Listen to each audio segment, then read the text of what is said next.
I wanted to bring forth a new truth, a new understanding of mine, because I believe that it expands how I move, in life.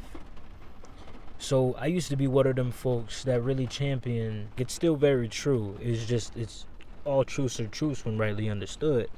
There was this truth that I used to push, that people's perspectives are reflections and projections of their prejudices, and a lot of their ideas around desirability were reflections of how the system has set up our mind to choose who is beautiful, and furthermore choosing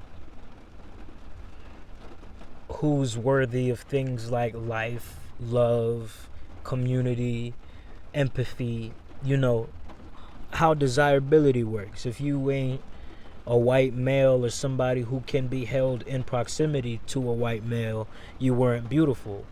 And although that is true, and although breaking down those ideas might open our minds to the ability to hold attraction to more people, right? More types of people, more iterations of God. The point in life isn't to experience all of the iterations of God. The point of life is to appreciate all of the iterations of God, to be truthful with the self enough to only pick out what you want and to create that your idea of what the perfect world or perfect life would look like. What that means is we really have to focus on our perspective and our preferences. How I understood things before wasn't completely wrong. When you start to reflect on whether or not your perspectives are just what the system tells you is beautiful, you get to open your mind more to what you might actually prefer. Once you start to reflect on whether or not those preferences are even reflections on like how you don't love yourself, the more that you start to open up and love yourself more in light of all of those different parts that you might think are detriments when really they're just pieces of you, then you might start getting closer to what you prefer. Because once you start realizing, black is beautiful, you might start to think, oh, actually, black is so beautiful, and I appreciate the way the beauty of my blackness is reflected back to me in romantic relationships. I actually prefer to only date black people, right? Like that could be how your preferences start to set themselves once you start to openly love yourself in light of all of those little tidbits, identities, and categories that we split ourselves into to reject. High key, like that's what we do. We're like, ew, I don't like my nose, because people bring up your nose and you can tell it's different. And until you start to love your nose, you might realize actually other people with big nose kind of fine too. You know what I'm saying? So that applies in the same way, even beyond race. If you wake up one day and then realize that you done opened yourself up so much to all of these things, and just because you appreciate them, you've accepted them as things that are going to be continuous in your life, you might realize actually these things are not things that I prefer, although I can appreciate them and I can even understand their attractiveness. They're not a reflection of how I'd like to create my life, how I'd like to build up the world that I want to live in. You feel me? So you got to make sure that when you saying yes to things, it ain't just because, this will be cool. It's like, actually, this is exactly what I seen myself doing. This is exactly what's a part of that portrait that I'm manifesting into reality.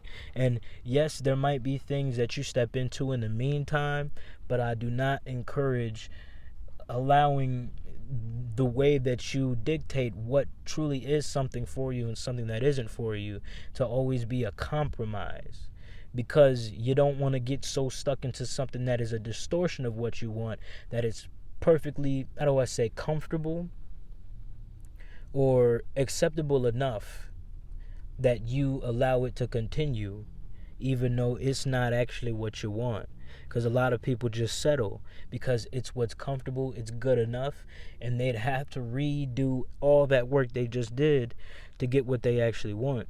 So you got to really set in on your preferences. You got to know what that is so that you don't settle in life. Because you might say, yes, I deserve things that are beautiful. But once you start realizing that the trees are beautiful, that don't mean you got to live in the forest. That don't mean you got to bring the forest in your house. Maybe you don't even want plants in your house, even though you can understand how beautiful plants are. So you might just want to make sure that you live in a place with a lot of beautiful parks.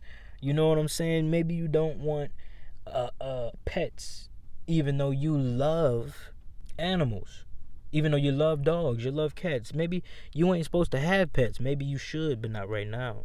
You got to understand all of it, and that's where perspective comes in, because there are a bunch of different perspectives you have to take on things, because everything holds a three-dimensional reality at least.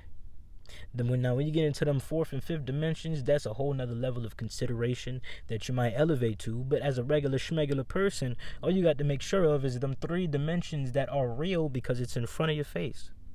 And so there are many different dimensions, and one of the biggest realizations around perspective is understanding that how you seen it when you first seen it simply ain't all that is, no matter what, just because it was a single perspective.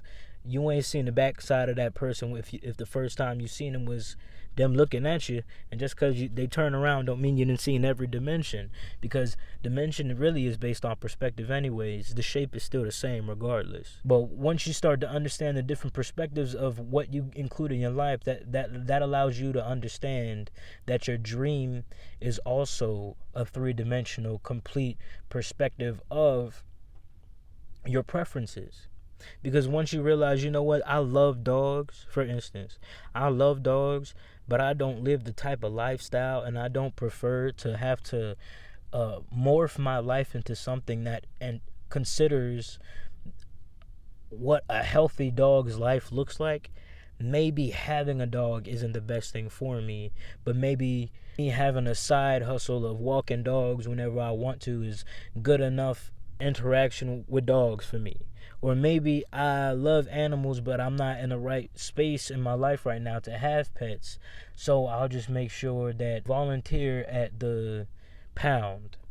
You know what I'm saying? Like, there are other ways that you can allow yourself to open what you truly prefer, instead of signing a whole lot of contracts that actually aren't in reflection of what you want, which is what we do all the time. And I'm somebody who can use my imagination to think up all types of things, all types of outcomes. I'll make anything out of anything. So I could definitely find some opportunity in any opportunity, even if it isn't directly pointing towards what I want in life. But a lot of times we make pit stops when we could have did the whole trip in a single shot for no reason, and we prolong what we truly want because we won't draw the vase. Like, if you want to draw or paint a picture of a vase, then paint the vase. You know what I'm saying? Don't be out here being like, okay, I want to paint a vase, so I'm gonna paint a bowl first, and then after I paint a bowl, maybe I'll try a cup, and then after I try a cup, maybe I'll draw a plate. That's a whole nother type of shebang. So let me try drawing a plate real quick. All right, I've mastered drawing plates. Let me try a scooter. What do you draw? Draw a vase. Maybe I'll try drawing the flowers first, so I know when I draw the vase, I'll be able to have perfect flowers in the vase. Why don't you just start trying to draw vases? Because once you draw the vase, you succeeded at drawing the vase. You just might want to perfect the vase, which is beautiful. That just means you like drawing the vase in the first place, and you want to do it again. That's why those pit stops might get in your way. And that's why it's important to know exactly what you prefer. Don't be stuck and find out 20 years later, after you done put so much work into something, you actually didn't want it in the first place. You just wasn't real enough with yourself, or you was afraid of the way other people would look at you, so you pretended as if this is really what you prefer, even though it's not what you prefer. Don't do that to yourself. Don't do it to yourself. Don't do it to yourself, and don't do it to others, because the reality is, When you realize that you don't prefer something, but you're signing contracts, entering relationships, stepping into entities and collaborations with others who are also going to put forth their effort into something, you're also being dishonest, which is a breach of consent, because you required to be honest with the people that are consenting to things with you. You're essentially making decisions for other people because you don't want to be truthful with yourself and others.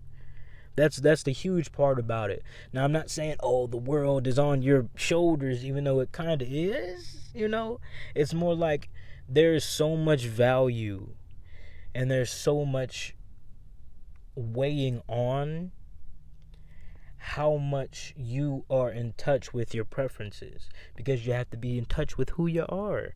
You know what I'm saying? So it's all one and the same. Don't go thinking that you're gonna social justice your way into having a beautiful life, because you'll grow and realize, this just isn't what I wanted. Or you might grow into somebody who never ever gets to know themselves. And all of those things are things worth mourning, especially when you're young. When you're older, the sooner, regardless of your age, the sooner the better. Regardless of as soon as you know, start to take action in understanding it better and communicating it clearly with others. And maybe pausing on the contracts that you sign in the moment. And you know what? It's good that I'm saying this in the midst of this Mercury retrograde that's about to come up. Because we got to be careful about the things that we sign when communication and understanding isn't clear. So one of those things you need to be understanding of and clear about is what you prefer, what you want. If you could picture yourself in the most beautiful haven, and this is all that you could ever want, and it's so simple and it's so beautiful and it's so exactly what you would ever want, what would that look like?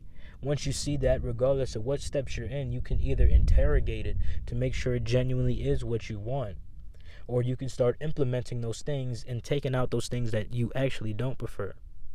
As soon as you do that, the closer you'll get to that happiness, and the closer you'll get to understanding what your next steps are. But I just wanted to step into that and let you know, you know what I'm saying? The preferences, they are important. Know your preferences. Know exactly what you want. Even if it seems shallow, even if it feels shallow, know it, because you know what sucks? Thinking that somebody loves you when they actually don't. And allowing them in your most intimate places, the most intimate spaces, even though they actually don't love you. You know what I'm saying? Even if it was innocent and they didn't know, you feel me? It still hurts. So you want to know for yourself so that you can be honest with the people you step in with. You feel me? But yeah, I think I'm done talking. I hope you have a wonderful day. I hope you take it or leave it. I don't give a damn. At least you heard it. God bless you. Ray. Give him some praise today. He gives you praise as often as possible. Look, they done blessed me with a little bit of rain on this summer day. Whew. Anyways, I'm done talking. Have a good day.